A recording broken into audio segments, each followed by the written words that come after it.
Welcome to Moments That Matter. I'm Stanley Kelly, pastor of Fellowship Baptist Church, here with Mr. Curtis Harmon. And we're over here in our fellowship building of our church property.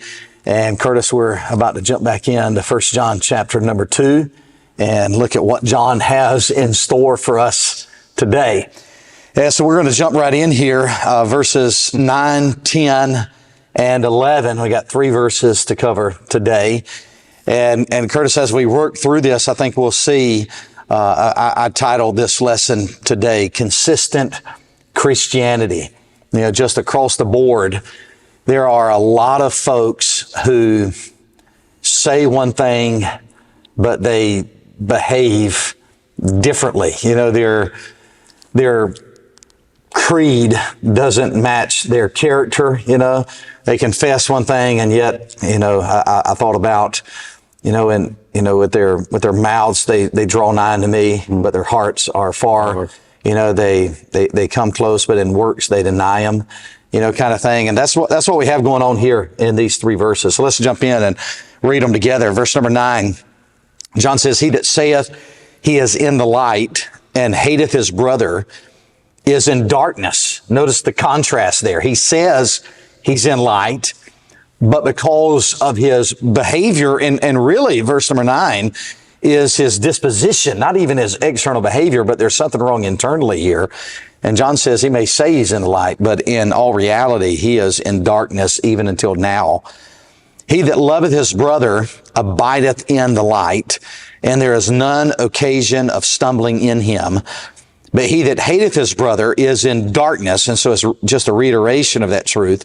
"And he walketh in darkness," so he's just he's hitting the anvil, you know, "and knoweth not whither he goeth, because that darkness hath blinded his eyes." You know, John is one of those preachers. You know, we used to say, you know, about preaching, comparing it to fishing, and I don't know a lot about fishing, but when I get hung up on a stump, I just keep circling that stump until I get off. And, you know, sometimes you're preaching and it's kind of like you hit a nerve with somebody, and instead of moving on, you just kind of keep beating on that nerve, you know, kind of. That's seemingly what John's doing here. He knows he's saying something very, very thrustful. You know, this is really stern things that he's dealing with here, and he wants to make sure there's no thought that he's timid about it. He's just pressing it in, making sure that his recipients understand what he's saying. He's really been faithful with the Word of God here. Yeah. Not backing off. Yeah, no doubt about it. He's not skirting the issues. Here is no Rod Parsley. That's right. You know, here is no just side and let's just hold hands. We were actually talking today over lunch and about Christianity and tolerance. You know, the idea that, you know, that's prevalent in our society is that Christianity is tolerant, you know, kind of thing. And nothing's really could be further from the truth. I need to read this. Yeah, there's no tolerance in Christianity. I thought about Psalm 119. I hate every false way. You know, there's only truth and error. There's only right and wrong. It's black and white. And there's no room for any of the middle ground kind of stuff. Well, verse number 9, John says, "He that saith," so there's a declaration. Here's this fella, and he says, "Well, I'm in the light." And light here is I'm in the knowledge. I'm in the know. And the knowledge here specifically is a reference to, I know I'm saved. I have assurance. Yet his internal disposition is not right. He says he's in the light, and yet he hates his brother. And the word hateth here in verse number 9 and again inside of verse number 11 is a strong word. It literally means to detest, you know, to just push down, not want to have anything to do with. And Curtis, I know, you know, pastoring a church, and you've been in the ministry forever. You know, I was trying to let folks know there that you're older than I am. A little bit. You know, there's different characteristics in people. Everybody's not the same. And everyone in a local church context isn't going to be what we would call best friends. I don't even like that kind of terminology, you know, but everybody's not going to, it's not like everybody has a big sleepover every Friday night and we all just get together in our pajamas and sleeping bags and, have a great time. That's not what John's dealing with here. There's different personalities, and that doesn't mean that you necessarily jive up wanting to spend 24 hours a day with everyone that is a part of the body of Christ. But you dead sure ought not to be detesting, hating, just a drudgery for you to see. Like one of those things, you come into the church and you do everything you can to avoid that person because you can't stand them, and maybe you gossip about them or whatever the case. But when the piano strikes the chord, you're singing, "Oh, how I love Jesus," kind of stuff. That's the kind of stuff I believe that makes God sick on his stomach there. So, And notice John's drawing attention to those that claim they're walking in the light. Sure, yeah. He said in verse 9 there, he that saith. He that saith, not necessarily he that is. Yeah, and back in verse 4, he said, he that saith, I know him. Yeah. And keepeth not his commandments. And now he's telling you what one of those commandments is. He's putting substance behind it. A pretty big one too. Yeah, to love your brother, or he that saith he is in the light and hateth his brother. Yeah. And also in verse number 6, we closed out that one session there, he that saith he abideth in him, himself also to walk. Yeah. So he's connecting that. So my question to you would be, that word being a strong word, and that's a great explanation. But my question would be, how do you respond to those that would say, well, I don't really hate them? Yeah. Although their actions may show that, you know what I mean? That you'll have people, and all of us, we might have made these excuses at some time because we just have, maybe it's envy, maybe it's bitterness, whatever the case may be. But and then you read this verse to me and I'm going to say, well, I don't really hate them, Yeah. We place so much emphasis on verbiage in our society where, like, if you do something wrong to me, then you have to say the words, "I'm sorry." And if you say, "I'm sorry," I have to forgive you. Whether you legitimately feel bad or not, you've expressed the verbiage. And so I have to, just kind of accept that and us move on and all that kind of stuff. So I don't think John is speaking to those who would say, well, I hate so-and-so, so there must be something wrong. The internal disposition is expressed through external behavior. And what I want to say a lot of times to people at church is it's just all over your face that you can't stand some people. Yeah. And that's a problem. Immediately I think about God's conversation with Cain. Why is your countenance fallen? Like it's just all over. Covered up. Yeah. You're trying to fool us, but you're really just fooling yourself. You're deceiving your own self. And so, they're saying maybe not, maybe they're not verbalizing that. Maybe they're not sitting at McDonald's on a Sunday night at the church saying, "Oh, I hate so-and-so," but their actions show that they just detest that person. Like that person begins sharing a testimony and you can kind of see them, just roll their eyes or, blah, blah, or, they'd be the last person to ever kind of go up and engage in a conversation.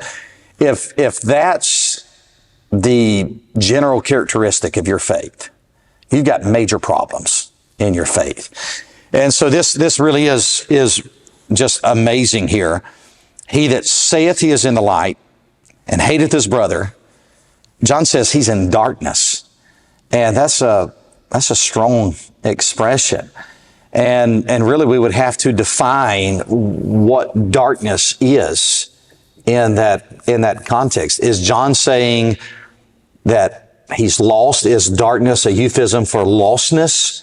Or is darkness really symbolic of something else? And I would say if we were to just be straightforward and, line upon line, precept upon precept here, I think the term darkness is more of a representation for ignorance. I don't think it's emphatically indicative of lostness. I believe, to be consistent with the text, that John is saying, if you say that you're saved, not just that, I know that I'm saved, and yet I have a detestableness about you as another professing believer in our community, in our church, whatever the case is, then I'm really in darkness. In other words, and this is the consistent interpretation here, that darkness is being used in the sense of ignorance or really a lack of knowledge. What John is saying is you really don't know. You really shouldn't have that confidence because there is a major flaw in your Christianity. And we've got it boiled down to where, people can have assurance of salvation because they prayed a prayer, or they had some religious experience, or they made a trip down to an altar, or they did this. And I'm not belittling any of those things.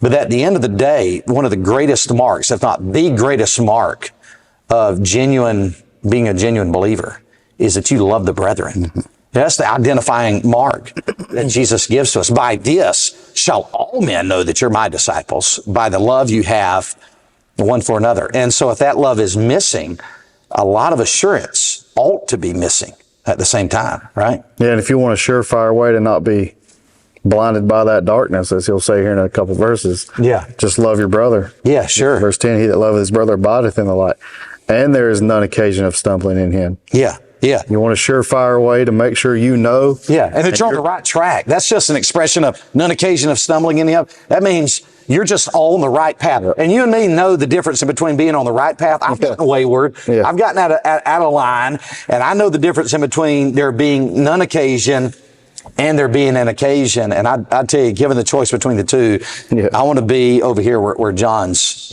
talking at. Verse number 11. But he that hateth his brother again is in darkness. He's walking in darkness. And Curtis, this is a dangerous place to be in for any child of God. When you get in this shape, this is when you start compounding problems. You start making some real dumb decisions. And typically, I would say it can be traced back to you're just out of fellowship with other believers. You walk away from church. We've said it before. This crowd that can take or leave church attendance, they're in for a rude awakening. I'm not saying they're lost, but I'm saying they're on shaky ground, and they're in a position where they're about to start making some very dumb decisions in their life that is just going to take them further and further. And so the exact opposite would be true in their life. In verse number 10, there is an occasion of stumbling. There is plenty of things in their path to start tripping them up. And it all starts with them getting out of fellowship with their local congregation. That's important stuff, being here in the house of God. And in verse 11, the question arises, is he talking to believers still?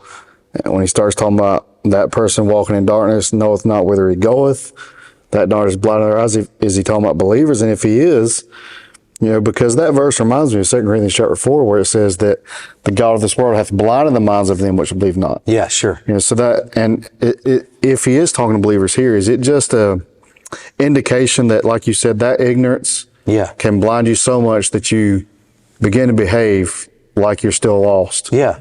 If it doesn't mean he's not a believer. Yeah.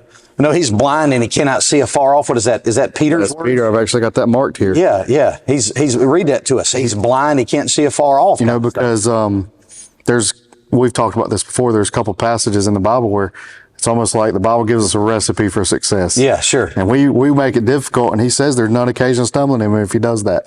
And 2 Peter, 2 Peter chapter 1, he says, beside this, giving all diligence, add to your faith virtue, to virtue knowledge, to knowledge temperance, to temperance patience, to patience godliness, to godliness brotherly kindness. Brotherly kindness. To brotherly kindness charity. So there it is in the middle of that, but it goes on to say, if these things be in you and abound, they make you that ye shall neither be barren nor unfruitful.